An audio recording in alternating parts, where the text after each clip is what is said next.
Kekerasan sistemis terhadap puluhan balita terungkap di Daycare Little Aresa yang berlokasi di Sorosutan, Yogyakarta setelah dilangsungkan penggerebekan oleh polisi pada hari Jumat 24 April 2026. Fakta-fakta mengejutkan terus bermunculan, mulai dari ketiadaan izin operasional hingga indikasi pola kekerasan yang terstruktur. Oleh karena itu dalam fact check hari ini kami akan menghadirkan dan juga memaparkan fakta-fakta yang sudah terverifikasi seputar dengan kasus ini. Salah satunya adalah apa yang menjadi latar belakang dan juga motif di balik kekerasan yang kerap terjadi di daycare. Kita akan beralih ke slide selanjutnya. Nah pemirsa, kita akan langsung awali dengan fakta kasus penganiayaan pada slide selanjutnya, di mana kasus ini bermula dari laporan salah satu mantan pengasuh di Daycare Little Aresa. Jadi ini dimulai ketika pelapor melihat kejadian kekerasan di sana dan akhirnya memantapkan diri untuk resign sambil berusaha untuk mengumpulkan bukti-bukti.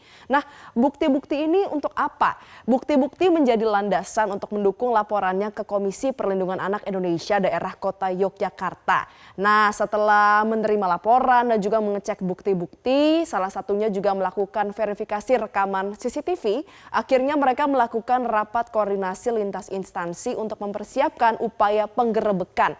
Nah, penggerebekan ini dilakukan di hari Jumat pada tanggal 24 April 2026, berlangsung cukup panjang, mulai dari siang hingga malam hari. Dalam penggerebekan, polisi ini menemukan sejumlah bukti di mana ada perlakuan tidak manusiawi yang dilakukan oleh pihak daycare terhadap balita, termasuk anak-anak yang diikat di bagian tangan dan juga kakinya, di mana korban mayoritas berusia di bawah 2 tahun, bahkan ditemukan dalam keadaan tanpa busana, hanya menggunakan popok selama dititipkan dan ditidurkan di lantai. Terverifikasi pemirsa, ada 53 dari total 103 anak yang dititipkan di Daycare Little Aresa yang menjadi korban kekerasan dan penelantaran.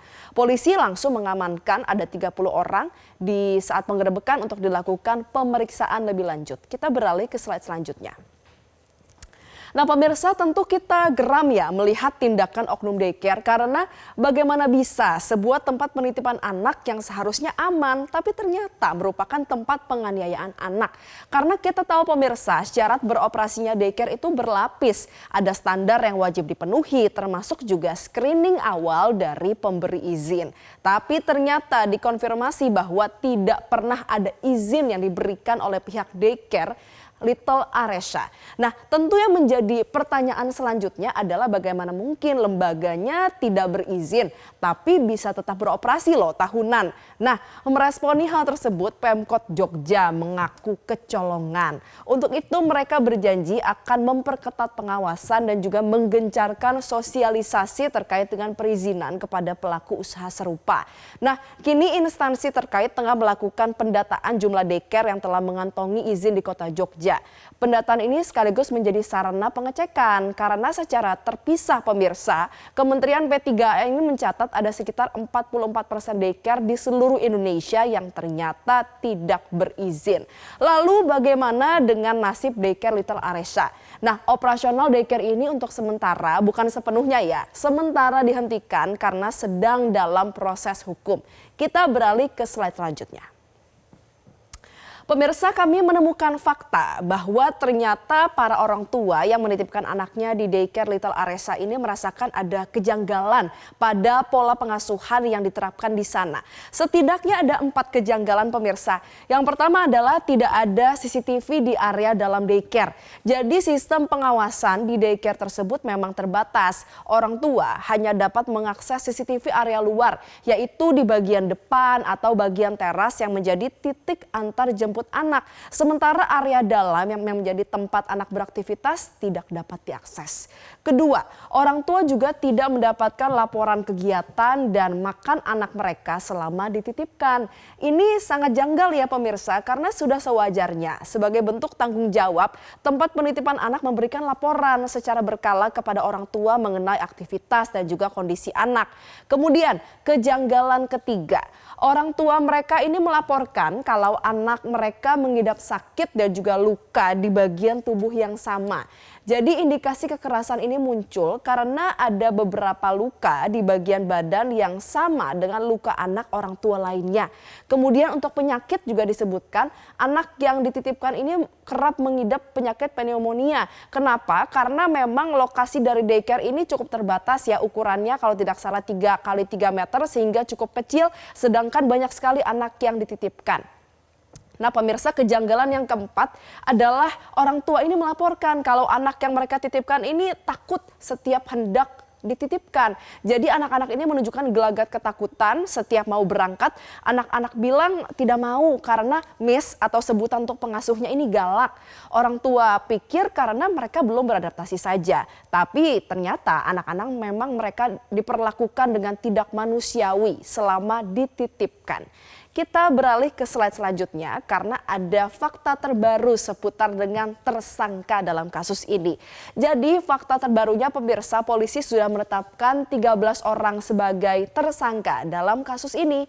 Rinciannya adalah ada 1 kepala yayasan, 1 kepala sekolah dan juga 11 orang pengasuh.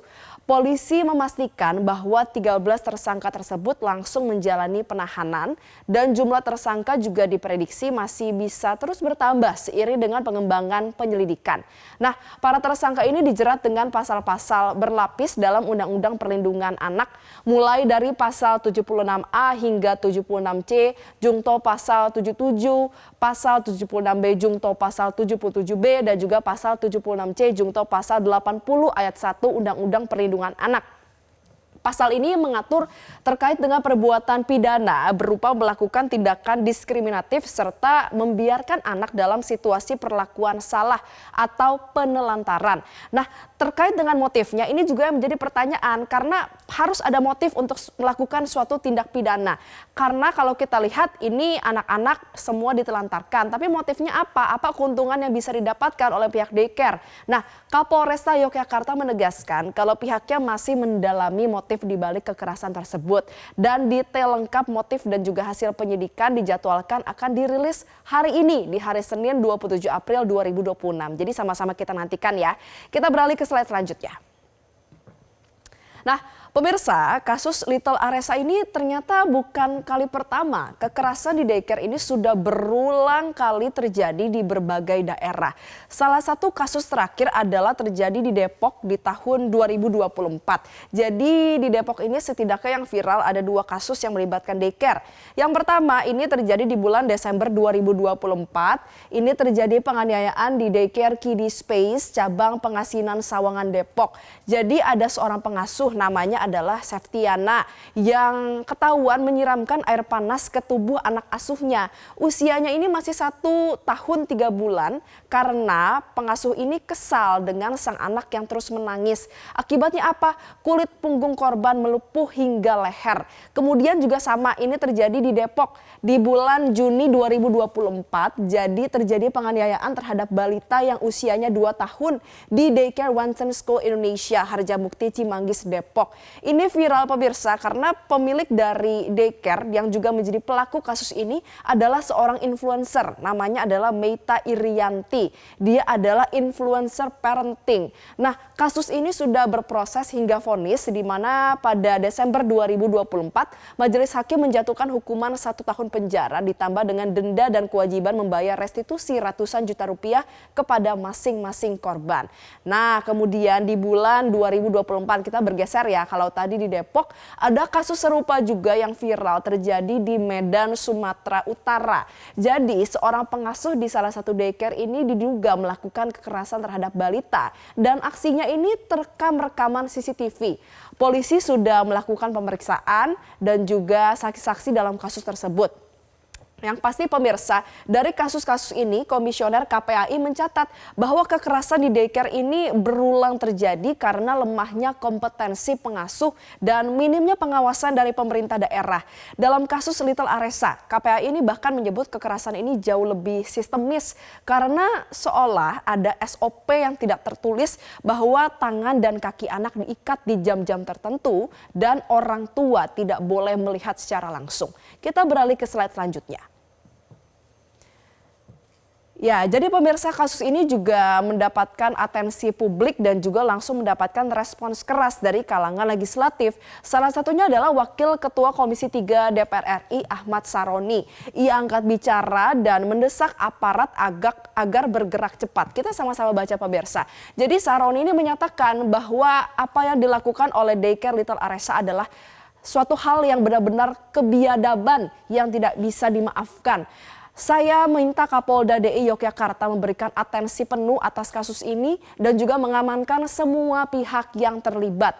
Yang pasti Saroni ini menegaskan bahwa tidak ada toleransi bagi siapapun yang terlibat, termasuk aparat penegak hukum sekalipun. Karena kita tahu pemirsa, ada dugaan bahwa salah satu pemilik ataupun pengurus dari yayasan ini adalah aparat penegak hukum. Ini masih ditelusuri lebih lanjut, tapi pastinya Saroni ini menegaskan bahwa tidak ada toleransi dari hal tersebut. Nah, pemirsa, pada intinya bahwa apa yang terjadi pada kasus Little Aresa ini menjadi alarm keras atas rapuhnya sistem pengawasan layanan penitipan anak di Indonesia, di mana hampir separuh daycare ini beroperasi tanpa izin resmi.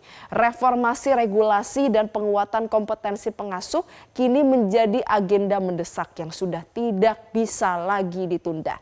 Jelajahi cara baru mendapatkan informasi. Download Metro TV Extend sekarang.